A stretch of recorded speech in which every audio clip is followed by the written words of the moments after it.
Bem-vindos a mais este apontamento da Casa Tarot de Lisboa, e hoje tenho o grande prazer de ter comigo o Constantino Riema, que é a pessoa que está à frente do Clube Tarot, que foi o criador do Clube Tarot.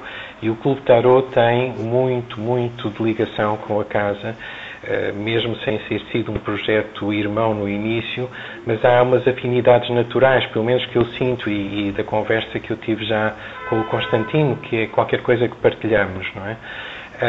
E eu hoje tenho este prazer de, através do Constantino, podermos todos conhecer um bocadinho do que é, afinal, o Clube Tarot, de onde é que ele surge, como é que se desenvolve. Constantino, quer-nos falar então um pouco sobre este seu projeto e este projeto que acabou por ser participado por tantos outros? Bom, em primeiro lugar, é um prazer para mim estar nesse intercâmbio com você, inclusive porque senti muita correspondência entre o seu esforço na Casa de Tarot e aquilo que eu tenho procurado fazer com o Clube do Tarot. Até essa ressonância de designações nós temos. O Clube do Tarot é um site que não estava nos meus projetos de trabalho com símbolos, tarot, mas organizava cursos de tarot, e num desses eventos que eu sempre gostei de partilhar cursos, sempre que possível, desde os primeiros cursos que eu desenvolvi, convidava tarólogos, pessoas com experiência aqui em São Paulo, que pudessem participar do evento. Tanto é que o primeiro curso que eu dei lá nos anos, final dos anos 80, começo dos anos 90, foi assim um tipo de palestras sucessivas, 22, convidando tarólogos conhecidos aqui na cidade de São Paulo, onde eu moro. E essa disposição, às vezes com mais ou menos participantes, mesmo dando cursos sozinho, essa disposição de partilha existiu. E há uns 5 anos atrás, foi em 2005, quase 10 anos, eu retomei um seminário longo, de 22 encontros, um por semana, tentando dividir tempo entre eu e o convidado. Então sempre tem um ponto de vista que cada um tem sobre cada arcano. Eu achava importante essa apresentação, essa confrontação de dois olhares para o mesmo símbolo. É uma forma de ampliar a percepção, de não ficar dentro de um receituário fechado de significados, como acontece nos livretinhos de informação sobre tarot. E foi muito curiosa essa última experiência que fiz com um grupo variando, porque no começo era assim, eu falo um pouquinho, você, o convidado, fala, depois eu falo um pouco, dividir o tempo. Mas é que as pessoas envolvidas, quem estava falando, sempre ficava tão animado, tão envolvido na troca, que não sobrava tempo para mim. Aí eu assumi. Propus, então, continuar essa programação só com convidados. E eles prepararam muito material, apresentações, muitas vezes tinham feito algum vídeo, algum material por escrito. Quando chegou ao fim, achei uma pena desperdiçar esse material e não partilhar com um número maior de pessoas. E resolvi aí sim montar um site. E com a ajuda de filhos que mexem com a internet, montou-se uma estrutura, e eu comecei a adicionar esses textos. Agora, a escolha do nome, não queria nada que fosse pretensioso, mas desse essa informação, esse espírito de partilha, de encontro, de igualdade em que a gente possa ter um espaço de partilhar entre amigos as opiniões, visões, diferentes ângulos de compreensão. É como um ponto de convergência de estudos. Portanto, há na realidade um espírito muito de dádiva no Clube Tarot, não é? É um espírito de convívio e de dádiva, é uma coisa muito bonita, não é? Eu interrompi-o aqui porque acho tão importante, tão rico esse espírito, porque o Clube Tarot não nasce para fazer dinheiro, para ser um negócio, nasce porque há um espírito de partilha, de convivência, de sabedoria que está a ser partilhado, não é? Isso. Ótimo. Agora, interessante, com relação ao nome, que eu fiquei em dúvida com o nome. Poderia ser ponto de encontro, café tarô, como já tem o Leonardo aqui, que já faz isso, já tem esse nome. Então, falei clube, uma coisa assim, inclusive, que não fosse pretensiosa. Mas tinha, assim, a propósito, a pretensão de que fosse um local para reunir conteúdo sério. Inclusive, foi uma das... E tem sido isso, não é? No fundo, porque o Clube Tarot tem crescido dentro desse espírito. Podia tê-lo abandonado, não é? Podia ter havido, como acontece por vezes em determinados projetos, eles começam com um determinado espírito e depois vão sendo abandonado esse espírito. Mas não é o caso do Clube Tarot, porque ele tem continuado, tem crescido nesse espírito e mantém-se a divulgar bons artigos, a incentivar pessoas no seu trabalho, porque eu vejo pessoas que colaboram com o Clube Tarot que se honram de pertencer a este projeto, não é? O que me parece particularmente bonito, quer dizer, esta sensação de pertença e de honra, não é? Verdade. Agora, isso que você estava mencionando, de desvios de propósito, eu tive muita preocupação com isso, porque não tenho a essa altura da vida querer conquistar alguma coisa, de fazer, de arrumar status profissional ou renda, porque, enfim, toca como é possível e os propósitos, a partir de um certo momento de vida, não ficam assim tão diretos ou materiais. Então eu poderia até dizer, uma pretensão de ter um olhar seletivo, vamos dizer assim, que procurasse valorizar símbolos, compreensão simbólica, não ficasse nos adornos ou nas generalidades bonitas daquilo que muitas vezes sob o nome de esotérico, tem assim muitas coisas superficiais, sem fundamento.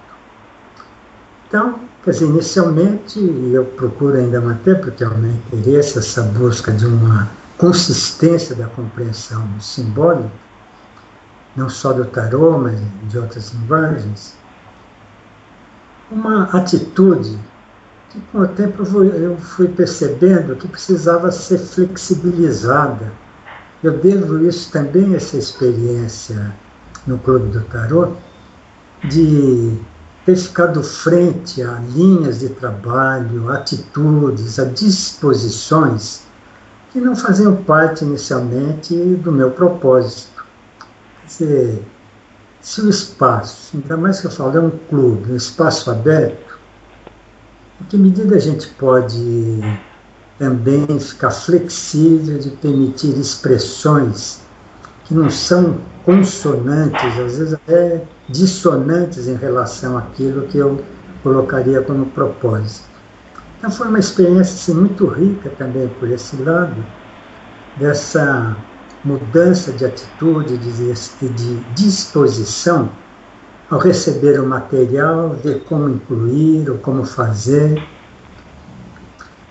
Tem algumas particularidades aí que eu nem sei se caberia assim, ficar dando exemplo, mas, para resumir, foi uma experiência muito tocante, esse rever os propósitos, os limites, as referências, os paradigmas, não só meus, mas também de acolhimento daqueles que se aproximam.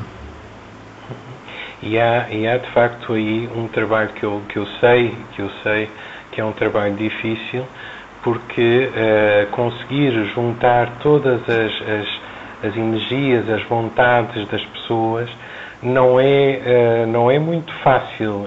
Implica uma continuidade, uma capacidade de aceitar, digamos, um certo coração e mente aberta, não é? Um espírito aberto, no fundo, todo este conjunto de coisas.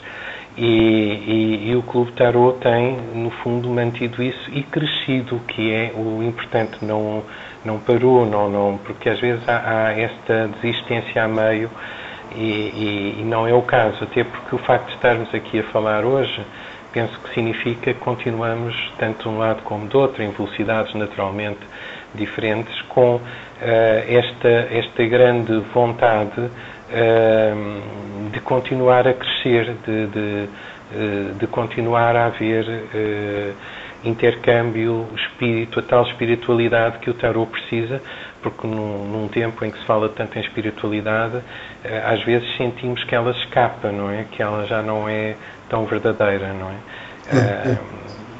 Qual é a sua experiência? O que é que tem sido mais fácil e mais difícil neste processo para si?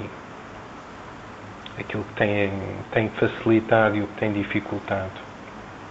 Olha, nada desafiador. O mais importante que tive assim como desafio intelectual de valores foi esse que eu mencionei, assim, qual é o grau de abrangência, de flexibilidade, de inclusão de pontos de vista que muitas vezes eu sinto que foge do central. Por exemplo, como você disse, depende do rigor com que a gente trabalhe o conceito de espiritualidade.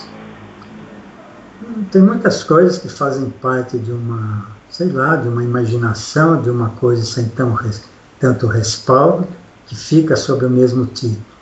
Quer dizer, como diferenciar isso? Ou, por exemplo, para fazer mais por analogia, né? Vamos fazer terapia psicológica. O que é mesmo estar diante de profissionais competentes em terapia psicológica, e o que seria um manual de boas atitudes, de maneira, de etiqueta, faça assim, faça isso, daqueles conselhos superficiais que nunca tocam em profundidade aquilo que o autoconhecimento exigiria para uma verdadeira retificação, de uma renovação, de uma abertura mesmo de consciência. Então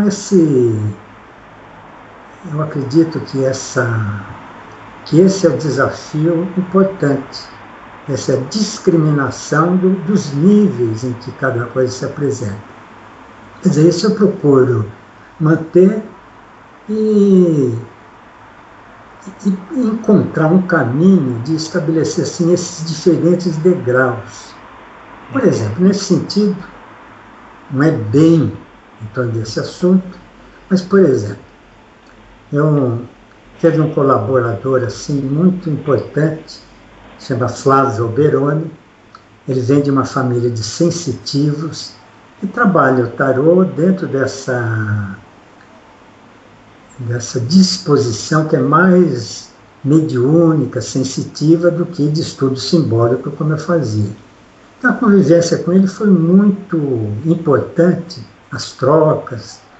É como se eu pudesse validar outras formas de utilização do tarô por pessoas sérias que vêm de outra fonte. Eu não tinha prevenção necessariamente como isso, mas de valorizar, de entender, até de apreciar o que a pessoa realiza, porque ela tem um tipo de formação de qualidade de ser, apoiada numa sensibilidade, a partir da qual ela vai fazer uma leitura simbólica, uma leitura dos símbolos das cartas, compatível com a formação, com o propósito, com o dom de ajuda que ela tem, e que não precisa preencher cânones de tradução simbólica. Aliás, para flexibilizar o campo do tarô, mencionei agora o Alberoni, ele que começou me fez, porque aconteceu também muito disso, fazendo um parênteses. Vi abrir sessões novas no site pelas contribuições inesperadas que chegam. Por exemplo, foi o caso do Alberoni quando começou a me mandar poesias sobre os arcanos maiores. Pronto. Foi simples. Abri uma sessão de artes. E depois muitas outras pessoas se inspiraram e lá uma coleção de poemas, de artigos, de poesia sobre uma visão artística. Depois... Que é magnífico, não é? No tarô, a parte artística tem uma importância imensa, não é? É muito arte, o tarô, de facto, é muito arte, não é? E tem essa abertura, nós trazemos... Eu acho que o tarô surge quando o homem cria arte, não é? Quando se pergunta as origens do tarô, para mim, as grandes origens do tarô é quando o homem cria a arte, mesmo que seja, eu lembro-me em tempos de falar um pouco com a Rachel Pollack sobre isto, mesmo o pintar com as mãos, a expressão da arte é a expressão humana e a expressão do tarô, é uma expressão que o tarô preza, não é? Ao lado da arte. Então, porque como o tarô ele é figurativo, normalmente a gente trabalha com imagens de figuração. Então, para mim foi uma novidade começar a incluir arte, mas é de tradução verbal do símbolo, como é a poesia. Quer dizer que a gente não vai fazer tarô com poemas ou com expressão assim, não. É a partir de imagens, nessa linha de representação. Mas isso também me trouxe bastante uma riqueza com relação ao tarô. Daqui a pouco eu te conto. Fala você um pouco e daqui a pouco te conto uma outra. Eu apanho já essa questão que estava a falar, que eu acho tão interessante e tão importante quando fala sobre não ser poesia. E, no entanto, o tarô, que vai buscar tantos rituais a vários lados, para os rituais que as pessoas em geral não dispensam, não é? Ter velas, incensos, isto, aquilo, as rezas. E eu muitas vezes digo às pessoas nas minhas formações que as rezas, de certa maneira, podem ser poemas, podem ser a inspiração de um poema, porque um poema tem uma força imensa e ajuda-nos a concentrar, sei lá, poemas tão conhecidos de tanta gente como o Se, do Rudyard Kipling, que são poemas que nos são inspiradores, que nos concentram, que nos chamam, digamos, o melhor de nós, não é? E são, digamos, ligações com a espiritualidade, com o maior, e portanto, apesar das cartas serem mais visuais, serem uma arte mais visual, o tarô, no fundo, é acompanhado por uma tradição que também é uma tradição oral, que também tem associações a frases, a conceitos-chave, a palavras-chave. Portanto, aí se encaixa perfeitamente a ideia de poemas, prosas, filmes, tudo. Penso que tudo pode estar ligado. Há pessoas que têm feito coisas tão interessantes sobre a associação, por exemplo, do tarô a pratos, a receitas culinárias, não é? E que eu acho que sim, que é verdade. Há em cada energia de uma carta uma ligação de aromas, cheiros, energias também, que podem ser associados a uma culinária, não é? Ou podem ser associados a um poema, ou podem ser associados a uma estátua. E de facto é um ponto, digamos, de partida ou de passagem, ou o que for, de várias artes e de várias capacidades de comunicação e de tanto desenvolvimento humano, tanto crescimento humano, não é? E é esse o espírito. Eu aprovo mais uma vez aí, confesso, que estamos muito sintonizados, porque tem sido um ponto que eu tenho defendido, estas ligações profundas do tarô com a arte desde os primeiros momentos do ser humano, não é? Que o ser humano precisa, é um ser artístico, também é um ser científico, mesmo que nos rudimentos também no início da sua história, mas é um ser artístico, é um ser científico, faz parte das suas essências, do cérebro direito e do esquerdo, pronto, é o aceitarmos sermos seres completos e não propriamente seres em guerra, ciência contra a arte ou ciência contra a intuição, intuição contra o pensamento, etc. Não é uma guerra, é uma integração. Pelo menos eu defendo, é uma das cartas do tarot que eu acho fantástica, é a temperança, porque ela é profundamente integradora, como é a carta do mundo, como é, se calhar, a própria carta do carro, quando segura a força das coisas, a direção, não é? São cartas com energias diferentes, mas que nos falam de integração, não é? E portanto, não é guerra, é integração, para mim, não é? Agora passo-lhe a palavra em relação, não sei se concorda... Inteiramente, concordo inteiramente com o que você disse. Então, quer dizer que o tarô não é uma coisa fechada, que a riqueza dele está muito nisso. Serve para jogar, para recreação em família, para diversão, para recreação, serve de apoio para sensitivos e permite para quem tem um interesse de leituras simbólicas de ver símbolos correspondentes a outras linguagens que estão em outras linguagens, estão no tarô. Então, eu acho que é isso que no tarô acabou me encantando, essa representação visual, como se fosse um santinho dos meus velhos tempos de infância, né?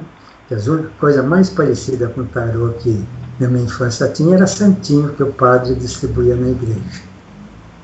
Tem aquelas representações, uma imagem evocando qualidades, virtudes. Só que a vantagem do tarô, ela não fica prisioneira de um código religioso que depois vai suscitar descompassos com outras religiões. Como no caso do I Ching, que tem símbolos assim bem abstratos, ele tem sobrevivido na sequência de civilizações, de poderes, porque ele tem uma linguagem que nunca foi confundida com a religiosa. É uma linguagem simbólica, abstrata, que não fere ideologias políticas nem ideologias religiosas. São símbolos assim abertos. Então, quando depois você pega o I Ching, você pode estabelecer relação com tudo. São 64 hexagramas, até um número aproximado das 76 cartas do tarot, né? Ou seja, a gente pega... Então, eu vejo o tarot, em razão dos símbolos que apresenta, com essa abertura. Que era o exemplo que eu estava dando. Se a pessoa tem uma inspiração, estabelece um nexo poético com a carta, por que não? Eu tenho visto recentemente de pessoas que têm feito partituras, composições inspiradas pelo tarô. E uma coisa muito curiosa que vejo aí é que eu fazia parte de de um tipo de curso, de envolvimento, de contexto social, que tinha uma certa prevenção contra a cartomancia, cartas em geral. Até que uma vez, num dos grupos de estudo que eu frequentava, o professor mencionou o tarô e deu o exemplo da carta 6 como uma representação simbólica de opções e dúvidas. E como ele era uma pessoa que eu respeitava Isso foi nos anos 80, faz tempo já. Era uma pessoa que eu respeitava, falei, deixa eu ver esse tarô. E foi aí que me aproximei do jogo, com alguma literatura disponível, e vi que tinha um olhar possível de exame simbólico, e que não era só, muitas vezes, aquelas expressões simplistas, ou tudo aquilo que a gente via também de dificuldades nas atividades de cartomantes, nas ambiguidades que no coletivo, no social, a gente fica sabendo sobre a atividade da cartomancia. Então, logo nos anos 80, eu tive essa valorização. E a minha primeira experiência, porque não tinha nenhuma intenção de usar para mancias o tarô, mas como se fosse mesmo um livro simbólico. Nesse local que eu frequentava tinha alguma coisa assim de movimentos, de dança, assim não era bem surf, mas nessa linha de inspirações, de movimentos e tal. Aí eu improvisei com uns amigos que frequentavam lá. Assim, olha, que tal a gente tentar compreender a carta reproduzindo a postura dos arcanos? Quer dizer, o que era pôr naquela posição, como que viver a qualidade do gesto.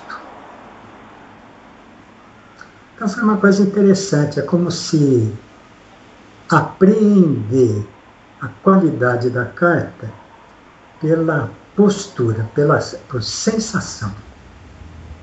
E uma das pessoas que participaram desse grupinho experimental, assim, completamente sem supervisão, porque a gente fez como exploração, como experiência, uma delas era pianista de acompanhar concertos e cantores. Então ela tinha uma extrema habilidade de acompanhamento. E também participava desses estudos simbólicos nos quais eu estava. E ela também era uma das pessoas que dava um suporte de som, de música para os trabalhos assim, de movimentos e danças. E ela topou participar desse grupinho experimental.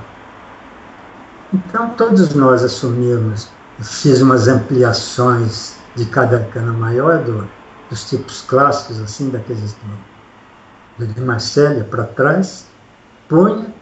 A gente ficava alguns minutos como em meditação naquela posição e depois a gente punha em movimento. A partir do que tinha sobrado de qualidade, a gente punha em movimento.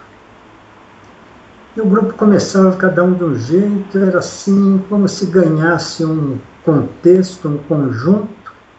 E aí a Neide Celeste, que era esse o nome dela, começava a improvisar um som e punha um som para sustentar aquela impressão que vinha do coletivo.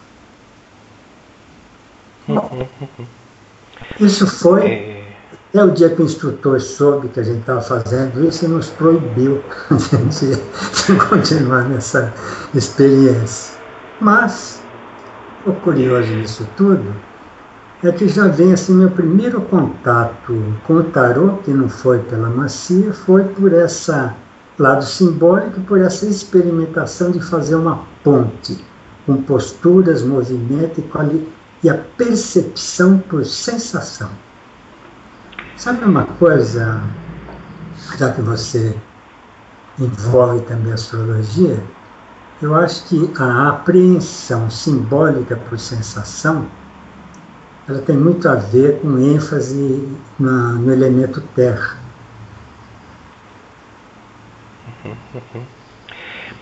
Isso é o agarrarmos e sentirmos as coisas. Aliás, eu costumo dizer que uma maneira interessante também de percebermos os nossos projetos é lembrarmos que no tarô, por exemplo, e no tarô não só, claro, existem estes 4 elementos e nós podemos medir a nossa energia sabendo se temos aquele e aquele, portanto, os 4 elementos, o fogo, a energia, o amor da água, a capacidade de planear, de pensar do ar, e depois, naturalmente, a terra, o chão, a sustentabilidade. Será que as coisas, afinal, têm sustentabilidade, não é? E isso é uma das maneiras muito interessantes de avaliarmos se um projeto vai avançar. Porque se temos uma boa ideia, mas não há sustentabilidade, ou não há vontade e uma certa paixão que nos faz arrancar, ou um gosto que nos faz fluir ao longo do tempo, as coisas poderão tender a morrer, a esmorecerem-se, não é? E aí o tarô é também muito uma maneira de, através de alguns elementos simples, conseguimos entender o maior, porque uma das coisas interessantíssimas no jogo do tarô, noutros jogos da vida, como o I Ching, é ele trazer-nos a um nível do prazer, do lúdico, da sensibilidade, do que nós conseguimos entender, portanto, trazermos isso até nós e com uma ferramenta que nos é compreensível, conseguir fazer muitas coisas, porque quando falávamos agora destes vários encantamentos que o jogo do tarot pode ter, de ser algo familiar, poder ser social, poder ser algo de arte, poder ser algo também com características que se calhar também têm a ver com a ciência, enfim, no fundo estamos a ver que com 78 cartas conseguimos transformá-las, fazer aqui uma grande magia, algo que eu gosto de chamar mágico, porque é uma palavra que me agrada particularmente. Conseguimos chegar ao mundo, aos outros, ao universo humano, ao universo maior. E tudo graças a uma simplificação, como o I Ching também faz a sua simplificação, a astrologia também, de formas diferentes, são, digamos, artes diferentes, mas são todas elas artes. E assim cada um de nós tem possibilidades de escolha, porque não é mais valiosa a escultura do que a pintura, ou que a banda desenhada, ou que a ilustração, ou que o desenho animado. Não, estamos a falar em várias formas de arte e a dar as possibilidades às pessoas de crescerem através dessas várias formas de arte, não é? E é isso que é o maravilhoso, não é? É encontrarmos meios ricos e abrangentes em que cabe toda a gente, no fundo, e com isso chegamos a cartas no tarot simbólicas, para mim, como o julgamento e o mundo, que eu acho que são magníficas em termos da unidade, da ligação. As pessoas tendem de novo para a ligação, sem medos, sem receios, harmoniosamente, não é? E pronto, eu penso que é isso que o Clube Tarot tem feito, e é essa harmonia que eu sinto também com a Casa de Tarot. E vou aproveitar, porque vamos falar mais sobre o Clube Tarot noutros apontamentos e noutras oportunidades. Acho que vai haver muito conteúdo de experiência de anos, não é? Mas ia aproveitar para, talvez para começarmos aqui a finalizar este primeiro apontamento, de saber também, falámos um bocadinho do que foi, do que tem sido, e agora o que é que será o Clube do Tarot. Uma das coisas que eu acho já interessantes é podermos estar aqui em dois continentes diferentes, prontos, longe, mas não longe no coração. E hoje o que as tecnologias que dão tantos problemas e tantas confusões às vezes para as pormos a funcionar têm de bom, de grandioso, é facilitarem-nos esta comunicação, não é? Pronto, que é uma comunicação que nos mostra a grande proximidade humana que todos nós vamos tendo pelos vários continentes, e que hoje é possível, através deste elemento que eu considero é mais terra, é a realização de um sonho, não é? De comunicarmos mais, que nos permite aproximar-nos e juntarmos estes projetos que se calhar poderiam viver e também viveriam com muito interesse, mas podemos juntar estas forças, estas energias, este conhecimento, este espírito, esta alma, não é? Então, o que é que vamos esperar do Clube de Tarot nos próximos tempos e se calhar a longo prazo também? Olha, sua pergunta eu vou tomar como uma provocação para pensar, porque na verdade, quer dizer, tudo aquilo que no momento imediato está pressionando é mais para a sustentação material, porque dá muito trabalho, exigência de organização de material, de dar uma renovação, uma dinâmica que acompanhe mais o mundo da internet como está. Então, quer dizer que, assim, do ponto de vista muito assim, de detalhes, o que está pressionando são os aspectos assim, mais formais e administrativos. Eu acredito que a aspiração mesmo é de continuar aberto às novidades, a tudo aquilo que pode enriquecer mesmo. O nosso contato aqui, alguma coisa que pode estabelecer uma parceria, um intercâmbio, ânimos mútuos, né, para criar coragem, força para ir tocando as coisas, também veio inesperadamente. Então, eu tenho a impressão que essa abertura para incluindo tudo aquilo que surge como sugestão vai bem. E é por isso que as sugestões, que se não forem agora, você no futuro oferecer, serão bem-vindas. São formas de estimulação para essa abertura e inclusão. Portanto, este desafio fica de percebermos melhor esta necessidade de juntarmos energias e este trabalharmos conjuntamente. E também fica, portanto, aqui não só esse desafio, mas entre nós, eu penso que já começámos aqui uma ligação que acredito que vai energizar tanto a Casa de Tarot, sem dúvida, falo por mim, sinto que já esta conversa, esta energia é uma excelente forma de trazer alguma vontade e intenção, vontade.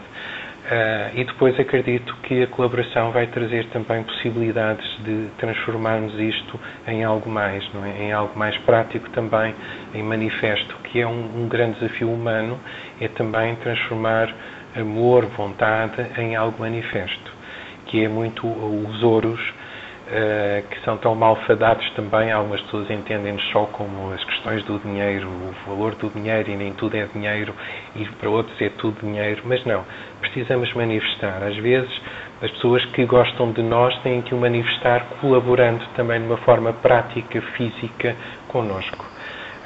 Fica um desafio a esse desafio às pessoas também, que aqui o Constantino também começou a colocar, que é este colaborem connosco também de uma forma prática, se calhar através até, porque não, das doações, não é? Que o Tarot aceita, que a Casa de Tarot também aceita, através de outras formas de colaboração, de participação, de troca, que possam viabilizar projetos que precisam de nutrição.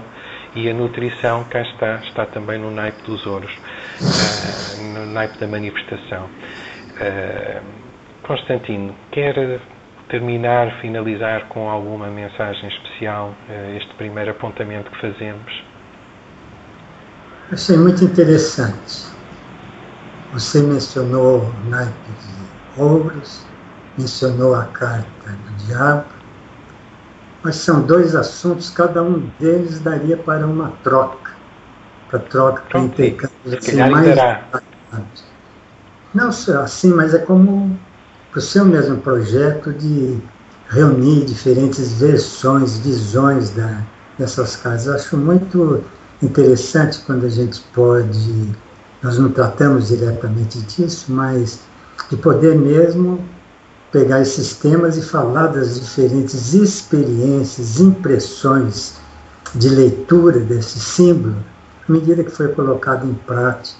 No caso do diabo, uma coisa é o aspecto conceitual e outras coisas, como eu vi essa carta traduzindo situações práticas. Quer dizer, quantas situações práticas, na hora de ser traduzida pelo tarô, surpreendentemente, eram traduzidas pela carta do diabo. Significa o quê? Que outras ilações simbólicas a gente poderia considerar. E vai por aí afora. Com relação ao naipe de ouros, eu entendo perfeitamente o que você está falando. E fica mesmo esse desafio para a gente mesmo que lida com isso e tem essa percepção, e como encontrando os argumentos, os elementos, na hora de transmitir, de deixar também claro para as pessoas esse alargamento da compreensão simbólica. Então, só de ter conversado aqui, o que conversamos, já deixa esses objetivos no horizonte. Quando você perguntar, e daqui? E depois? Vamos estar abertos. Vamos aproveitar as oportunidades que aparecerem. Fico muito grato por termos conversado e estabelecido esse nexo. Muito obrigado. Obrigado, Constantino. Um grande abraço e pronto, até breve. Voltaremos a fazer muito em breve aqui mais apontamento e digamos, a pegar estas pontas e ir mais fundo. Obrigado, então. Ok.